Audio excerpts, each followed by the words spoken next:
family here watching him play. Played well, but that San Francisco offense is cooking. If you are watching on ABC, your late local news is next. Big Man is here as well for Bad Beats. We'll see you over in ESPN. It's 2 minutes from now.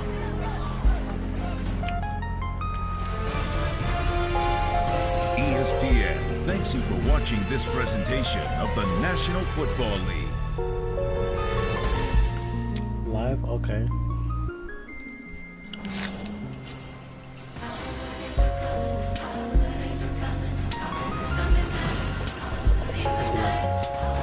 Yeah, well, mommy.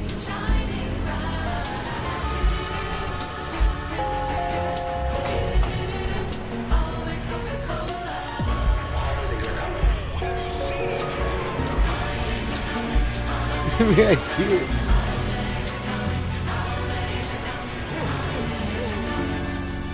I need something big, something new. This Christmas, I want to sing, I want to dance, and I want to shine. celebrate the joy of the season You're gonna do a Neil Diamond show? The Neil Diamond Experience. with the perfect holiday movie that's bringing everyone together.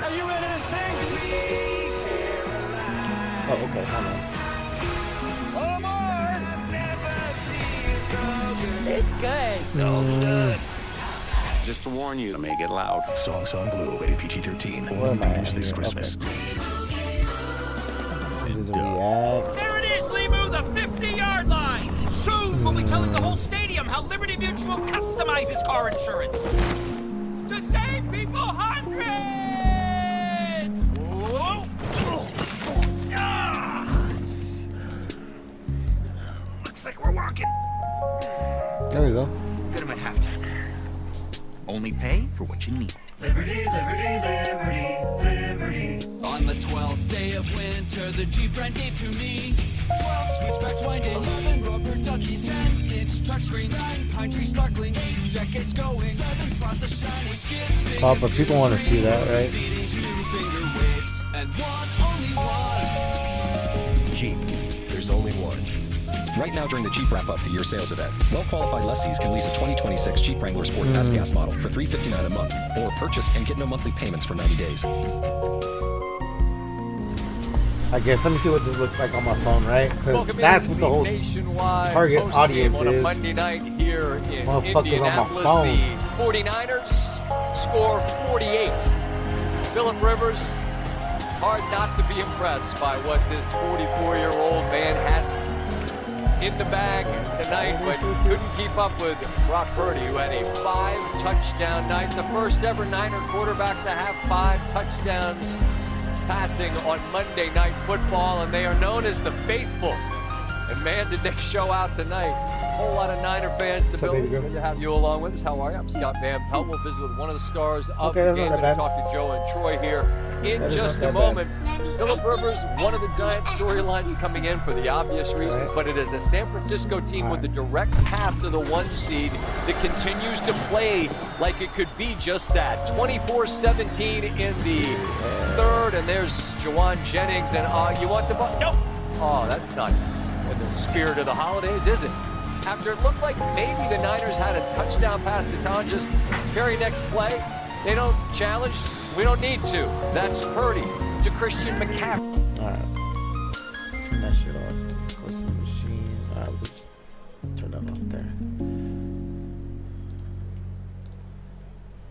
I forgot what a new worst game. Oh, yeah, that's right, that's right. Denver only rushed the ball 17 times in this game.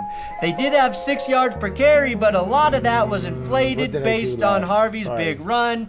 They can still be explosive at times, but the point is that Denver's run game cannot be relied upon right now. And everything is still falling on Bo Nix's shoulders. Nix didn't have his most accurate passing day, a lot of passes that were too high, and when they actually correctly set up a trick play on a flea flicker, it was beautiful. He underthrew Cortland Sutton, who had his man beat, and if he just hits him in stride, that's a touchdown. This was the Parker Washington game. I proclaim Parker Washington the next Tyreek Hill. On the field only.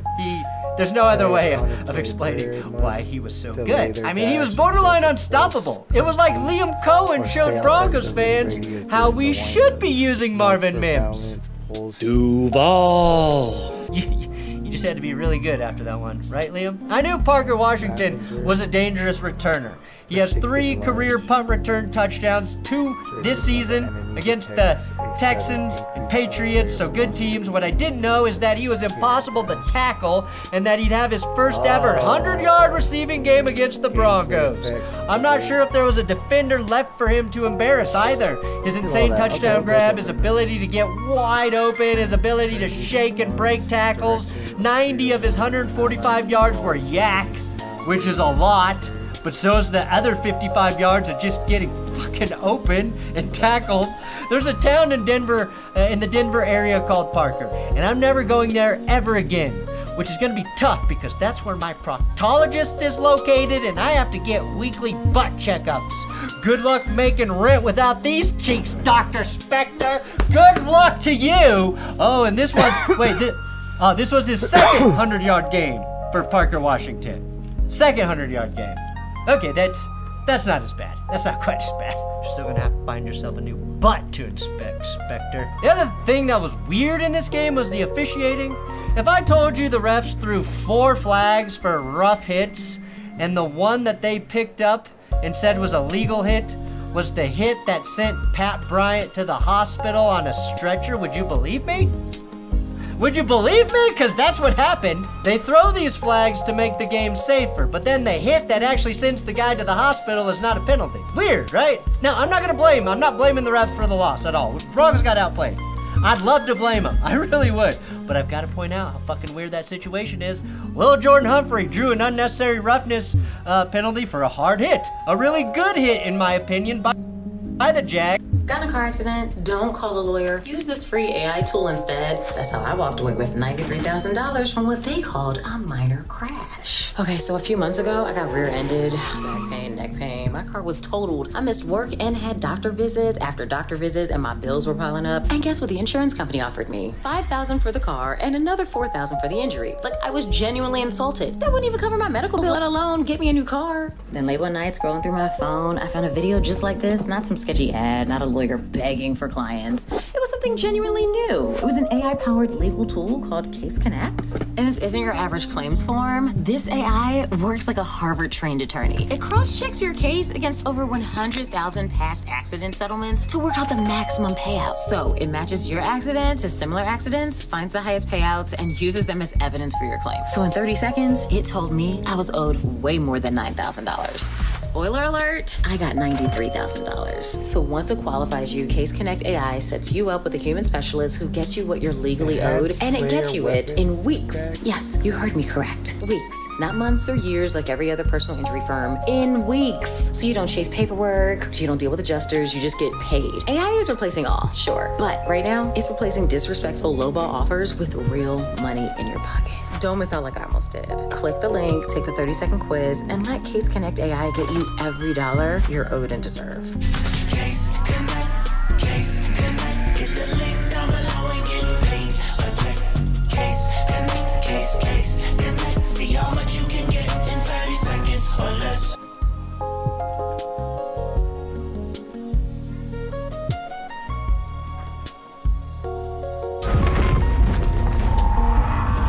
The frontier, where you will be compelled into the dark. The frontier is vast. You'll cross countless systems, each one a test of judgment and resolve. Among them lie remnants of civilizations long gone. Shattered monuments, cryptic signals, forgotten machines. Some hold rare artifacts. Others hold warnings. Exploration demands foresight. What you bring and what you leave behind can decide whether you return at all. The more you discover, the more you understand. This is a living world, hostile, vast. That had a little unintentional helmet-to-helmet. It evened out on the next drive when Jacksonville benefited from the dumbest rule in the NFL, the bodyweight rule. Malcolm Roach made a great play to hit Lawrence on third down, and because the NFL expects 300-pound men to contort their bodies like 100-pound Olympic gymnasts, this is a penalty. And Aaron Rodgers, by the way, should be banned from the Hall of Fame because of this dumb fucking rule. The game was over, and for whatever reason, Sean Payton was trying to save face, and he let the offense keep throwing the ball when Bo Nix put up a very literal losing hospital ball to Pat Bryant, who took a bad shot. He shot so hard he left the game again on a stretcher. Now he's gonna be okay. It was a precautionary move and he's dealing with a concussion.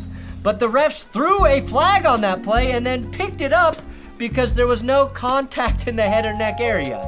So firstly, I guess defenseless receivers and that rule doesn't exist anymore, right? Because Bryant definitely didn't have time to protect himself there. That said, I still think this is a good and unfortunate hit. Okay, I do, but I don't know how a dumbass ref could let that flag stand for body weight and then watch a man get carted off on a stretcher and pick up the flag. Even if you think it's a good legal hit, you let that flag stand out of principle and respect to Pat Bryant, for Christ's sake.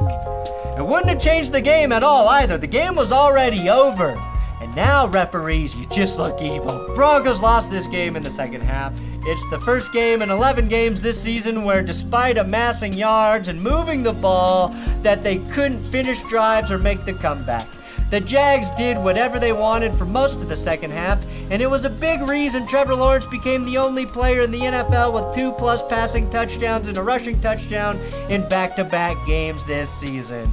And after throwing 3 picks against the Cardinals a month ago, Lawrence, in 4 games, has 12 touchdowns and 0 interceptions. He's playing out of his hair. It was a really good team. I told all the guys after the game, I saw, shook their hands, and they're a good squad, and wouldn't be surprised if we see them again, so. Even if he's too polite.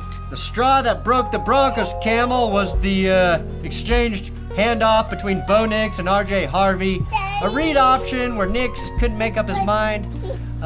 They fumbled, and then they settled for a needed field goal after that, and then turned the ball over on downs. Sean Payton not going for the touchdown and settling for that late field goal wasn't the worst decision because they needed the kick, but it felt like a losing decision, right? In the must-score drives, Denver walked away with 3 points.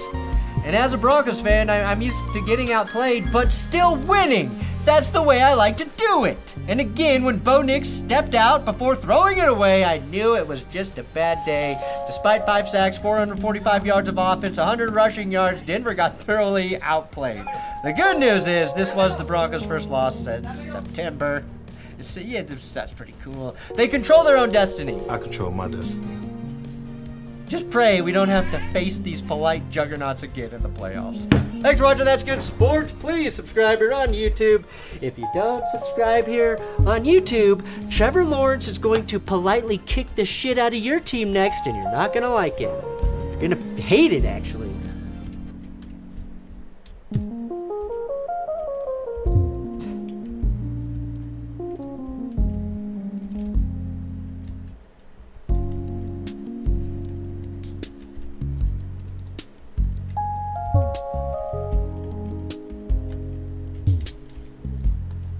So I should fix that where you pass by them and you get hit.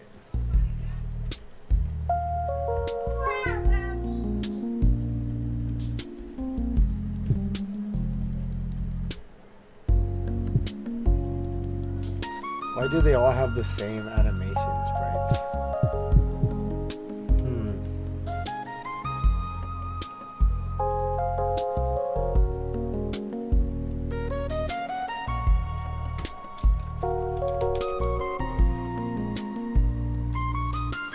Go back to this over here. Right? So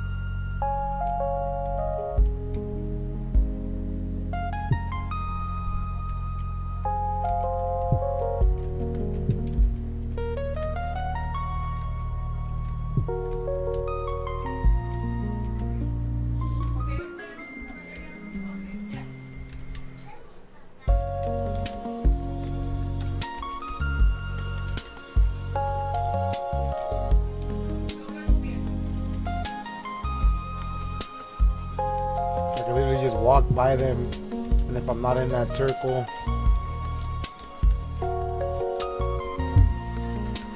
I mean, I'm assuming it gets really hard when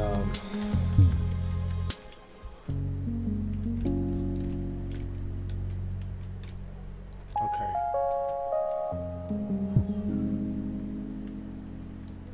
But then, like, see, look.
Quick question.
What's his name? Anchor pulls.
Just lunges.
Give them. Man, Lucy, come here.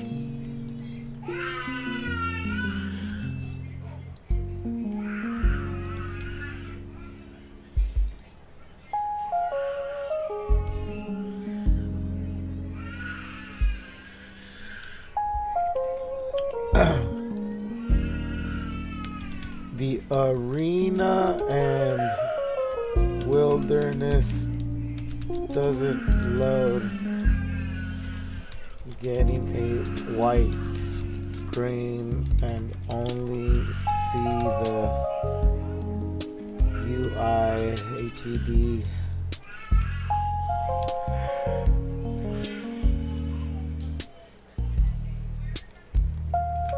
Is it called? Heads up display? Yeah, the heads up display.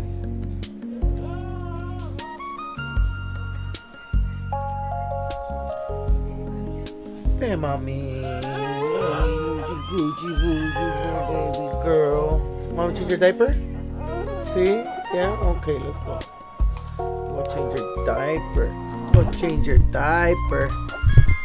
Go change your diaper. Lucy, change your diaper. Gotta change your diaper. Lucy, change your diaper. Gotta change your diaper. Lucy, change your diaper. I want to kiss you. Lucy, want to kiss you. I want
Not what I wanted to see.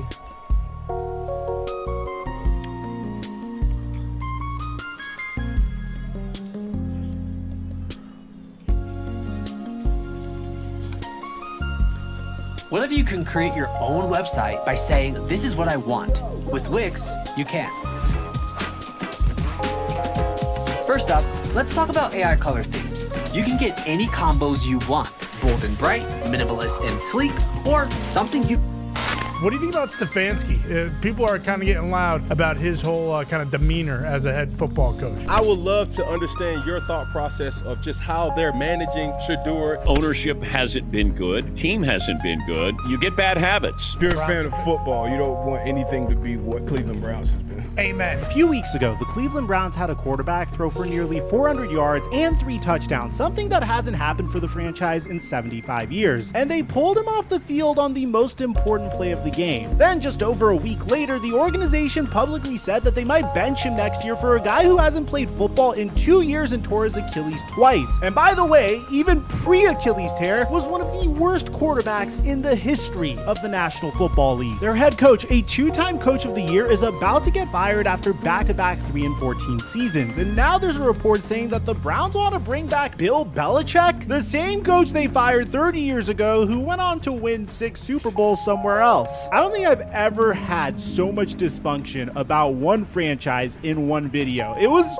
truly difficult to bottle up all of the craziness that's happening with the Cleveland Browns and condense it into this video for you guys. So before we get to the content, we are still doing jersey giveaways on this channel. All you have to do to enter is subscribe, turn on my notifications, and let me know in the comment section down below what jersey you want. Mic check 1 2 1 2. What's going on, everybody? So have you been living under a rock for the past 8 months? The Cleveland Browns drafted Shedeur Sanders in the 5th round of the 2025 NFL Draft, pick number 144. Now, this isn't a Shedeur Sanders video, this is a Browns dysfunction video. You have to understand, Shedeur was one of the most hyped prospects in college football. He was the son of Deion Sanders. He falls to the 5th round because teams were scared off by the circus that comes with him. Cleveland was actually one of the few teams willing to take that chance. Now, Shedeur wouldn't start the season. The Browns opened with Joe Flacco, went 1-3, switched to 3rd round pick Dylan Gabriel, and when Gabriel went down with a concussion, Sanders finally got his opportunity in week 12. Through 4 starts, he's thrown for 946 yards, 5 touchdowns, and 6 interceptions. I'm gonna be honest, these aren't great numbers, but this is a 5th round rookie playing behind one of the worst offensive lines in football with no real weapons around him. I mean, his top weapon is Jerry Jeudy or Harold Fannin Jr. Now here's where the story takes the turn. There's been this growing narrative all season that Kevin Stefanski doesn't want Shedeur Sanders to succeed. Now, normally I'd say this is conspiracy theory nonsense. Why would a coach sabotage his own quarterback? That doesn't make any sense. But then you watch what happened against the Titans and you start to understand why people are asking questions. And I promise you, what I'm about to show you is going to make your jaw drop.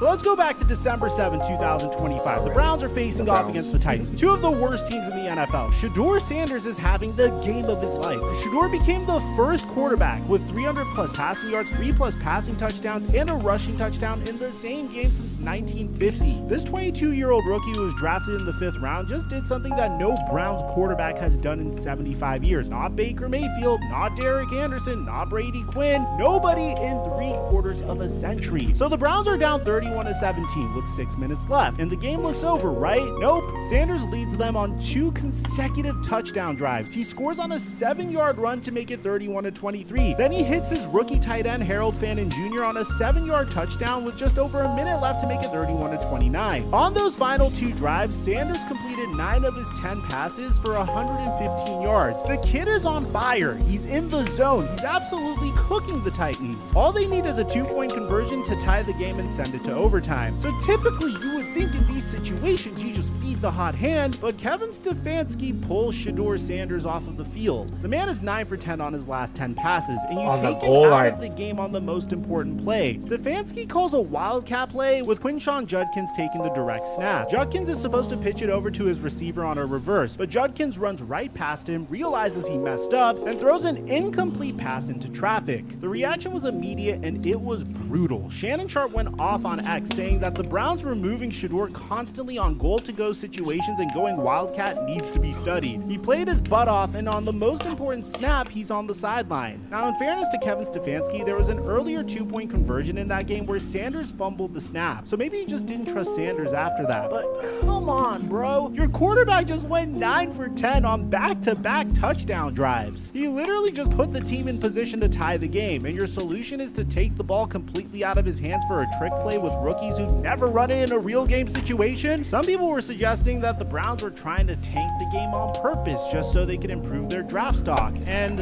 when you watch that play, you can understand why people are asking that question. But it gets way worse than this, because what happened the very next week against the Bears might be even more damaging.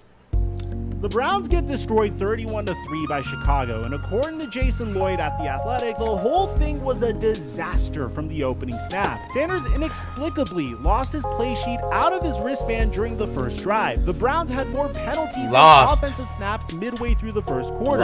Jason Lloyd, who's been covering this team forever, compared it to the Browns in the Freddie Kitchens era. And if you remember the Freddie Kitchens era, you know that's as bad as it gets. So now you've got a pattern here. There's the wrong equipment. They're getting pulled in crucial moments even when he's playing great. There's no public defense from the coaching staff while conspiracy theories spiral out of control. And then, just when you think you can't get any more dysfunctional, Mary Kay Cabot drops a tweet that will have every Browns fan collectively losing their mind. According to MKC at Cleveland.com, even if the Browns decide to roll with Shedeur Sanders as their starting quarterback, they're still gonna go for a quarterback. Consider Deshaun Watson. Wow, that's crazy.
rica birria. Nos vamos a aventar una birria en la Instapac.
Hey everyone.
All right, I'm back. Back next year, he'll have to, quote, demonstrate throughout the offseason program that he's poised to win in 2026. Or the Browns will consider starting Deshaun Watson until he's ready. Could you believe this? The Browns are publicly telling their rookie quarterback that if he doesn't prove himself in the offseason, they're gonna bench him for Deshaun Watson. The same Deshaun Watson who hasn't played a snap of football since October of 2024. The same Deshaun Watson who tore his Achilles and then re-ruptured it during rehab. The same Deshaun Watson who has been one of the worst quarterback investments in NFL history. Look, my issue isn't telling Shedeur Sanders he needs to prove himself in the offseason. My issue is the context of this all. I mean, 2 weeks ago, you pretty much robbed Shedeur Sanders of a heroic moment. Imagine how Browns fans would have felt if Shedeur Sanders was able to convert that 2-point conversion. Then you put him in a terrible situation to succeed against the Chicago Bears, and mind you, he's already in a pretty bad situation to begin with that offensive line and the weapons he has. And now with a few games left in the regular season, you're dangling the threat of the worst quarterback in NFL history over Shedeur Sanders' face. It just doesn't make sense, and it just reeks of dysfunction. This is how you destroy a young quarterback's confidence before he even gets a full offseason with the team. But here's the thing, as bad as this situation is for Shedeur, he might actually outlast his head coach, because Kevin Stefanski's job security, that's a whole other disaster. And it ties into everything we just talked about. Higher stakes, lower prices. Score NFL Sunday Ticket on YouTube TV for a new lower price. Now only $60 for new users for the rest of the season. Sign up now. Terms and embargoes apply.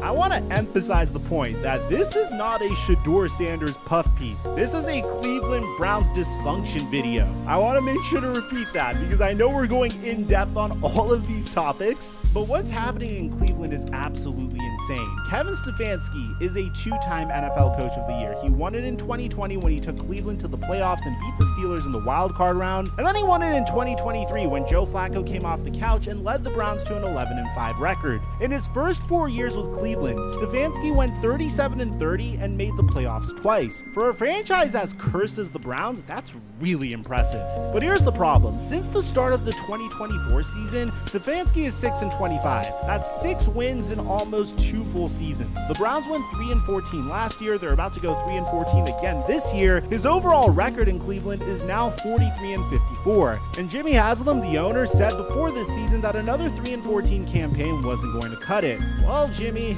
looks like you're getting exactly what you said wasn't acceptable. When Stefanski was asked about his job security after the Bears blowout, he gave his classic non-answer. He said, quote, Yeah, I don't get into those type of things, Mary Kay. I would just tell you, my focus, our football team's focus is solely on the Buffalo Bills, and obviously watching the tape today, that's our focus, but that's all we really care about. And this is where Jason Lloyd's piece in The Athletic really hits differently. Lloyd basically wrote Stefanski's professional obituary, and it's brutal. In this piece, Jason Lloyd points out that Bill Belichick got away with saying nothing at press conferences because he won Super Bowls. Stefanski has won 6 games in 2 years. The whole put it on me and we have to play better and coach better routine might have been tolerated last season, but it's not working anymore. Lloyd wrote that Stefanski has spent 20 years coaching in the NFL and earned respect across the league, but he's been reduced this season because he didn't do anything to stop the distractions as the train was leaving the station. Think about what that means. All of those conspiracy theories about Stefanski sabotaging Sanders, he never addressed them publicly. He just let them fester. The questions about his play calling, he handed it off to his offensive coordinator Tommy Rees mid-season, but still takes the blame for everything. The special teams disasters that cost them wins against the Bengals and the Jets, Stefanski would just give more "we need to be better" talk. We're moving on. While saying that, we'll still identify and correct those things that we got to get better at, but we are moving on. We just, in a bunch of different areas, we can get better. We got to do a better job. They did a nice job, but we can certainly do better. Lloyd said it perfectly, saying that this isn't foreign diplomacy and he isn't protecting the nuclear codes. Either you talk or they'll talk for you. Nobody wants the media or general public doing most of the talking. But the most damning line in Lloyd's entire piece, and I really want you to hear this one, is that the fact that Deshaun Watson will still be here and Stefanski could be gone is disgraceful. And bro, he is He's absolutely right. The guy who caused all of this mess, who the Browns traded 3 first-round picks for, who got a fully guaranteed $230 million contract, who played terribly when healthy and then destroyed his Achilles, that guy is still going to be on the roster collecting checks. But the coach who's been trying to clean up this mess for 2 years, he's probably getting fired. Which brings us to the Deshaun Watson portion of this video. So for those of you guys that have been living under a rock, this is the one moment that completely destroyed any chances for the Cleveland Browns to win a Super Bowl. In March of 2022, the Cleveland Browns sent 3 first-round picks, a 3rd-round pick, and a 4th-round pick to the Houston Texans for Deshaun Watson. Then they gave him a fully guaranteed 5-year, $230 million contract. At the time that Watson made this deal, he was facing over 20 civil lawsuits alleging sexual misconduct. The Browns knew this and they did it anyway. Watson ended up getting suspended for 11 games in his first season, and when he finally played, he looked nothing like the top 5 quarterback that he'd been in Houston. In 2023, he played 6 games before a shoulder injury ended his season. In 2024, he played 7 games, looked terrible in most of them, and then ruptured his Achilles in October against the Bengals. Then during rehab, he re-ruptured it, and he hasn't played a snap of NFL football since October of 2024. And through all of this, the Browns are still paying him. His $46 million salary for 2026 is fully guaranteed. They can't cut him without destroying their cap even further. They can't trade him because what team is going to want to take on that contract for a guy coming off of 2 Achilles surgeries who wasn't playing well even when he was healthy? And now the Browns are completely stuck. They have a quarterback they can't play, can't cut, and can't trade, eating up $46 million in cap space while they're trying to develop rookie quarterbacks with one of the worst rosters in the league. And here's the kicker. According to MKC's report, they might actually start Watson in 2026 just to try to squeeze some value out of the investment. A guy who hasn't played in nearly 2 years, a guy coming off of a re-ruptured Achilles, a guy who wasn't even good before the injury. They're considering giving him the starting job over the rookie who just had a historic performance. Jason Lloyd said there is, quote, enough dead weight on the cap sheet to sink the organization to the bottom of Lake Erie. The Watson trade didn't just fail on the field, it stripped them of draft capital, saddled them with crippling cap debt, and created a situation where they can't rebuild properly even if they wanted to. Jimmy Haslam has publicly taken accountability for the Watson decision. He's admitted it didn't work out. But here's the thing about accountability. Taking blame doesn't actually fix anything. The damage is done, the picks are gone, the money is spent, and now everyone except Watson is paying the price. But just when you think this story couldn't get any crazier, there's one more twist. And maybe this will give Browns fans a tiny bit of hope, or it might be the cruelest joke of all. Because the Browns are interested in bringing back the coach that they should have never let go in the first place. As I'm recording this video, my jaw is consistently dropping on the floor of how much absurdity is being packed into one video. So check this out, guys. NFL insider Josina Anderson dropped a report that multiple people within the Browns organization are interested in having exploratory conversations with Bill Belichick. She said, and I quote, "I'm told there's been recent interest expressed, at the very least, in speaking with Bill Belichick on an exploratory basis from 2 teams.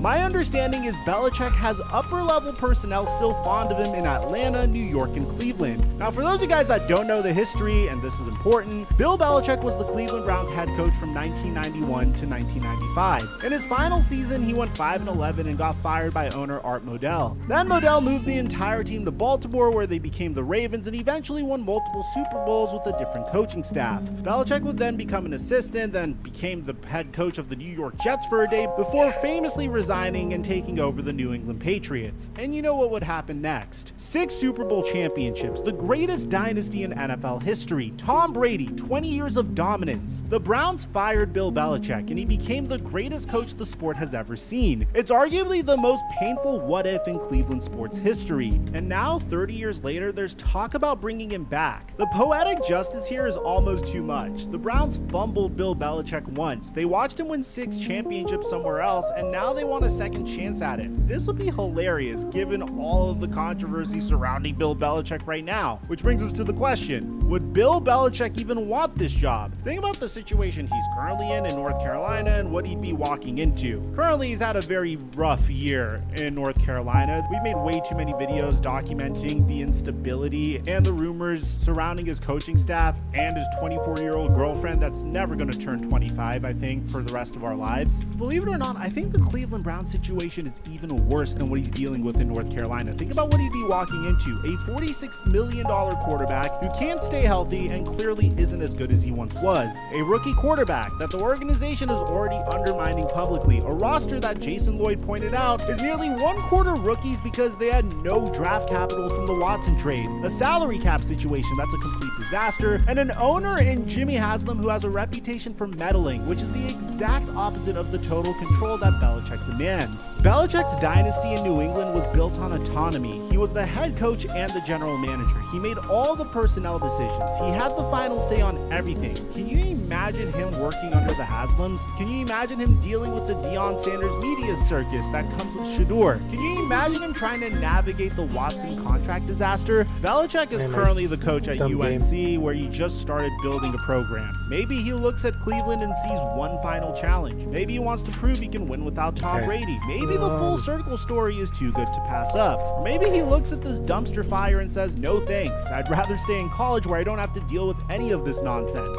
Either way, the fact that we're even having this conversation tells you everything about where the Cleveland Browns are as a franchise right now. So what happens next? The Browns have 3 games left. They're almost certainly finishing 3-14 for the second straight year. Stefanski's probably gone. Potential replacements include Brian Flores, Jesse Minter, Chris Shula, and apparently Bill Belichick. Watson's still going to be on the roster collecting his $46 million. He was activated to the practice roster recently, and there's at least a chance we see him play before the season ends. Though nobody seems to actually want that. Sanders is going to spend the entire offseason wondering if he has a future in Cleveland or if they're actually going to bench him for a guy who hasn't played in 2 years. They've got 2 first-round picks in the 2026 draft, which should help with the rebuild. But rebuilding requires stability, and there's nothing stable about this organization. Not the coaching staff, not the quarterback room, not the front office, nothing. There are no good options here. They're just Cleveland being Cleveland, digging out of the rubble one more time, hoping for a few weeks of sun before the winds start blowing again. And somewhere, Deshaun Watson is cashing his checks and preparing for his potential 2026 comeback that nobody asked for.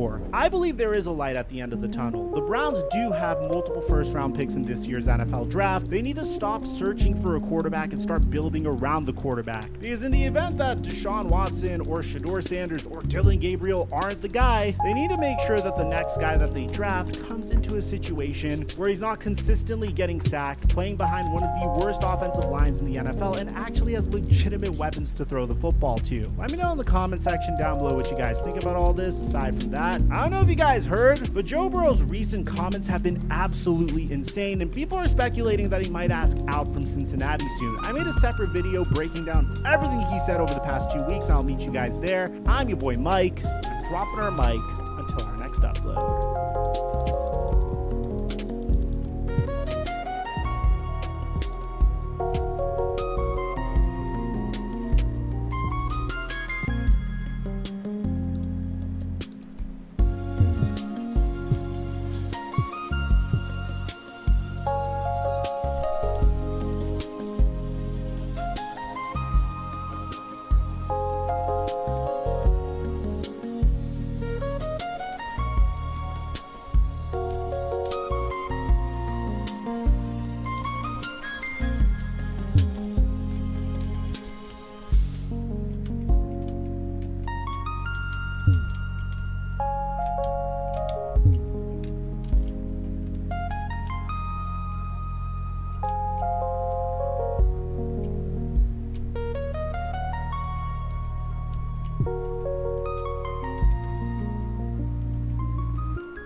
see, what does this Shatter Knight do?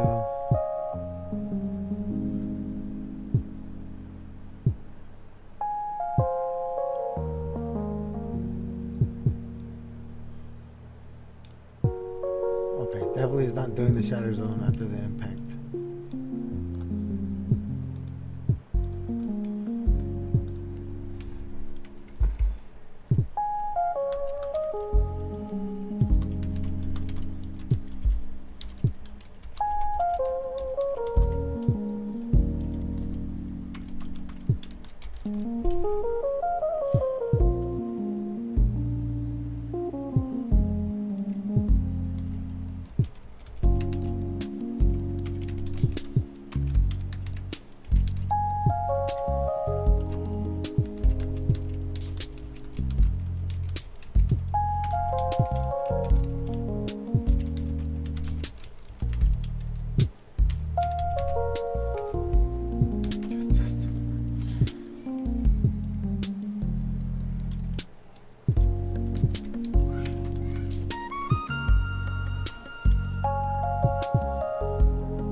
Yeah, baby.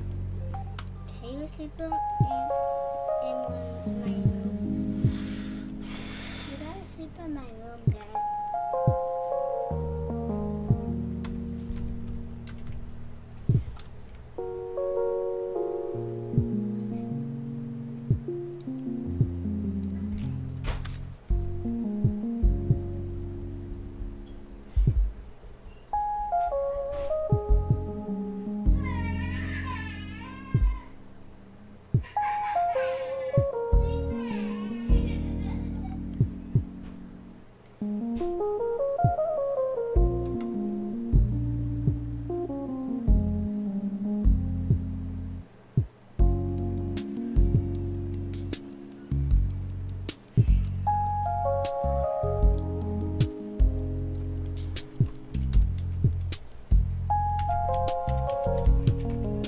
Make sure you use the descriptions. The text all kind of seem the same. Like the Shattered Knight is supposed to leave a shattered zone for impact, but just does the lunge and.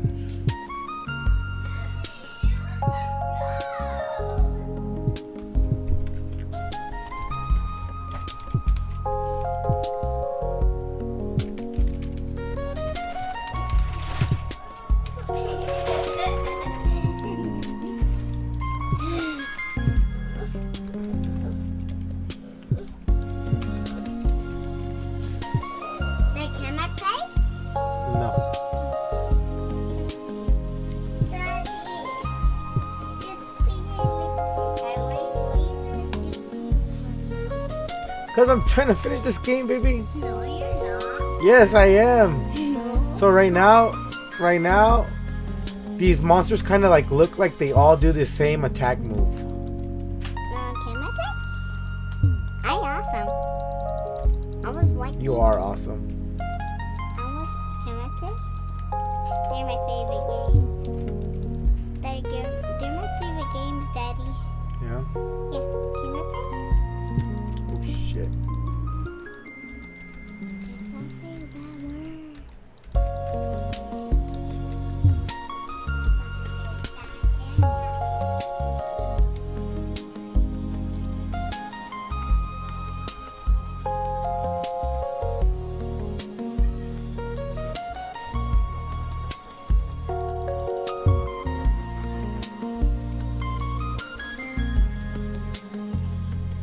It's like all the same fucking attack, right?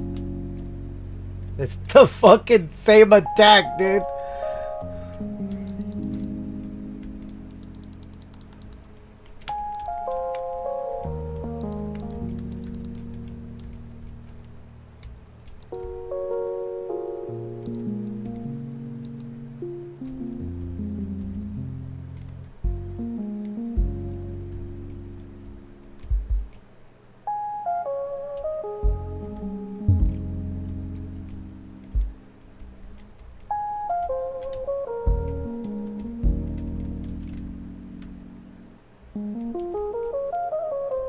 Are they all killing themselves?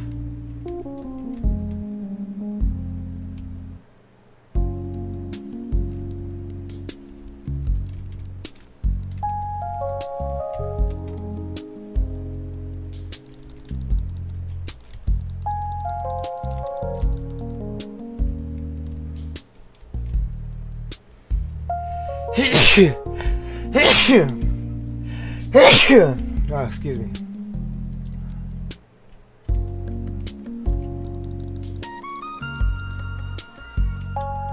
Dumb.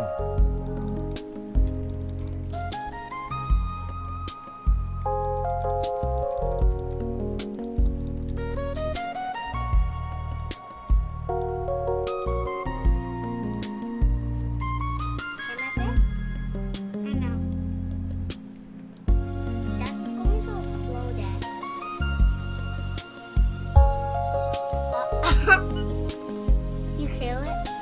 They kill it? Or it's still alive? They still alive? Can I play? Hey, can I play? No, baby.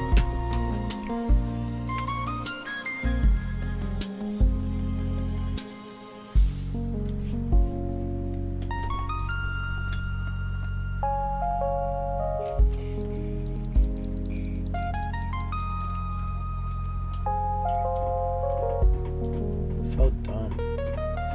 All the same fucking attack.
Fucking dumb.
Sorry, I had to stop smoking because se me pagó, so I'm gonna finish up, okay?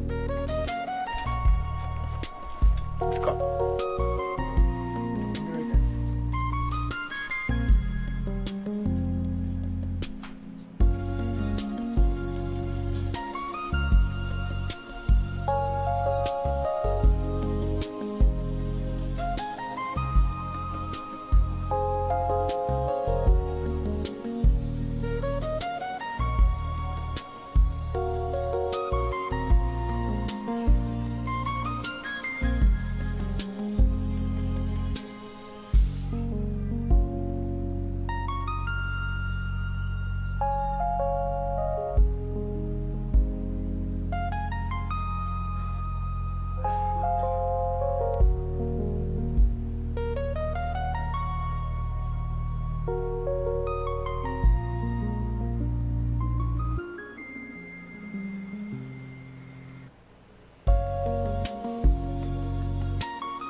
At Shubber 2003 said, make an EEP alert.